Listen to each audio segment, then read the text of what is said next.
हूँ, मुझे 2 बजे के बाद का समय दिया गया था यहाँ, इसलिए मैं थोड़ा सा समय निकालते हुए आई और कुछ मुझे 15-20 मिनट लगे इस होटल को ढूंढने। जिन्होंने ये कार्यक्रम रखवाया, इनके साथ आए हुए सभी होनहार युवा भाई लोग को मैं बार बार धन्यवाद देना चाहती हूँ और यहाँ पधारे हुए समस्त मातृशक्तियों को जिन्होंने इस कदम में पहल की कि रोजगार भले छोटा हो पर खुद का हो, अपना हो।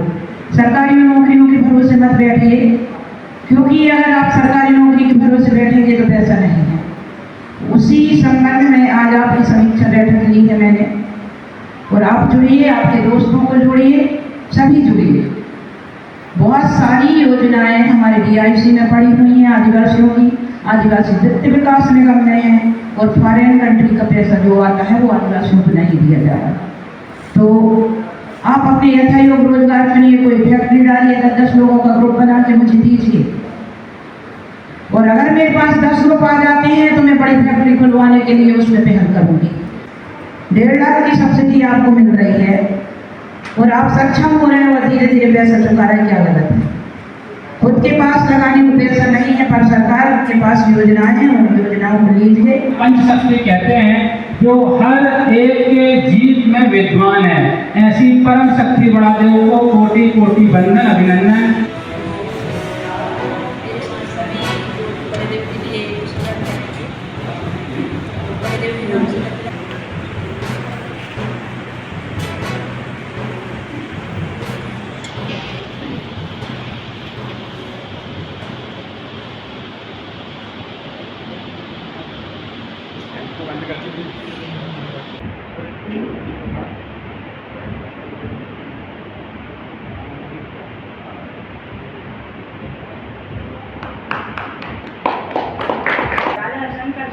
सेवा सेवा हम सबकी जो भी इष्ट देवी देवता ना, सेवा सेवा। ऐसे दृश्य को बार बार नमन करता हूँ। मैं अहल्या मरकाम जी को फूल मालाओं से स्वागत करते थे। मिस हमारी मालती सिंह दुर्वे जी एंड एकता दल के संस्थापक सुरेश भाई करपेटी जी, उनके साथ में है महंगवा से। तालियों का मतलब होता है कि आप हमारे साथ भागीदारी बराबर के हैं, दुख और सुख में, इसलिए बारंबार तालियां बजते रहना चाहिए। बहुत सही, तालियां बजते रहना चाहिए। मैडम से निवेदन करता हूं कि चंदन मंगन से फूल मालाओं से स्वागत कीजिए।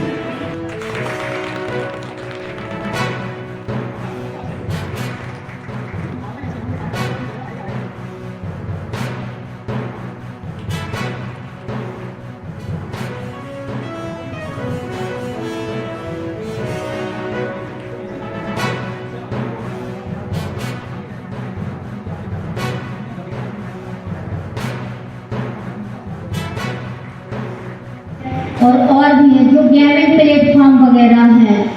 ऐसे ही एक प्लेटफॉर्म, एक वेबसाइट है बिग डैडी बीन करके, उसमें ट्रेडिंग करना पड़ता है। और ट्रेडिंग करना पड़ता है, कैसे ट्रेडिंग करते हैं, जैसे मान के चलो कि अपन वहाँ पे ऑप्शन वगैरह रहता है, नंबर रहते हैं, कुछ रेड ग्रीन या वॉलेट कलर ऑप्शन दिया रहता है, दूसरा बिग स्मॉल रहता है।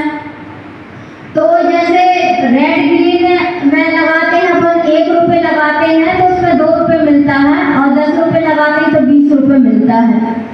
वो सारी चीजें मैं आपको मोबाइल के थ्रू भी दिखा सकती हूँ कि कैसे क्या पैसा करना पड़ता है करके। और इसको सारा चीजें ऑनलाइन ही मीटिंग वगैरह अटेंड वगैरह करना पड़ता है। सारे टेलीग्राम में हम कैसे लोगों से जुड़े, कैसे ग्रुप वगैरह बने, ये आप सब लोगों को आता होगा। और ये पेशे से हाई कोर्ट के वकील हैं और इनका होटल भी चलता है। और इनकी ये खासियत है कि उस होटल में जो दूर दराज से मंडला निवास से जो बच्चे पढ़ने आते हैं उनको ये फ्री में खाना रहना दोनों चीज देते हैं। तो ऐसे व्यक्ति को तालियों से स्वागत कीजिए, बधाई के पात्र हैं कि देखो समाज सेवी ऐसे भी होते हैं। और इनका ये कहना है कि बच्चे मेरे पास आए, उनको ये वकील बनाएंगे। वकील बनाने से पहले उनकी ये सेवा करते हैं कि खाना पीना रहना सब फ्री ऑफ कॉस्ट है। आज वैसे कि जेंटलमैन से स्वागत कीजिए। आप एनजीओ चलाते हैं सुमन दाहिया जी, गेंदोरी मंडा कुंडम में, और इनकी कुछ कंपनियां चलती हैं। परम सम्मानीय सुमन दाहिया जी को बारंबार प्रणाम। मैं निवेदन करता हूँ उदय कुमार साहू जी से अपनी वाणियों से उद्बोधन।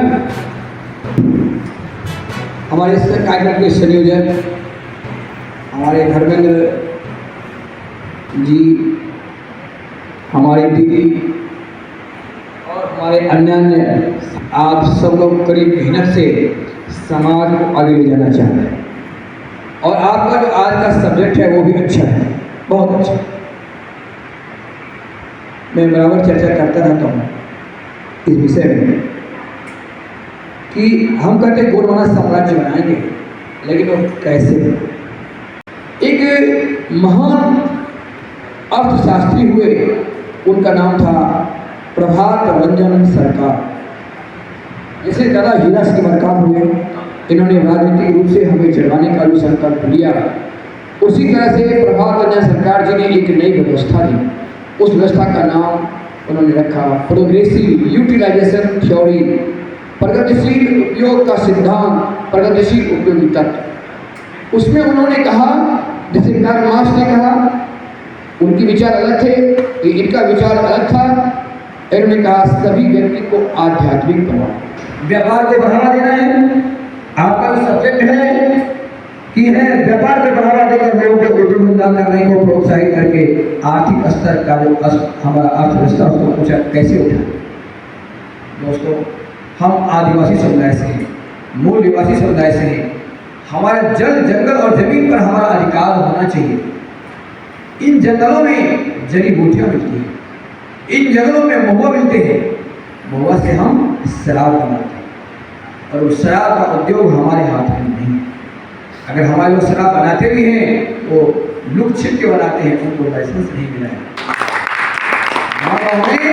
हमारे लोग लुक छिप करके महुआ का शराब बनाते हैं। अगर उनको लाइसेंस मिल जाए तो क्या होगा? अच्छा होगा ना, हमारी आय बढ़ेगी। मैं सांसद बनना चाह रहा हूँ। क्यों चाह रहा हूँ? इसलिए नहीं कि हमको अपनी तिजोरी भरनी है, इसलिए बनना चाह रहा हूँ। ये जूता की फैक्ट्री कोटा में लगानी है ताकि हर व्यक्ति को उसका मुनाफा मिल सके, क्योंकि 100 रुपया हर व्यक्ति इन्वेस्ट करेगा। कुंडम ब्लॉक के एक जनता का हर व्यक्ति का इन्वेस्टमेंट होगा 100 रुपया, जब उसका मुनाफा होगा। तो मेरा कहना है कि 500 महिलाओं को आजाद कर दो। 500 महिलाओं में 5 महिलाएं या पुरुष खाना बनाएंगे और 495 महिलाएं आजाद हो जाएंगी।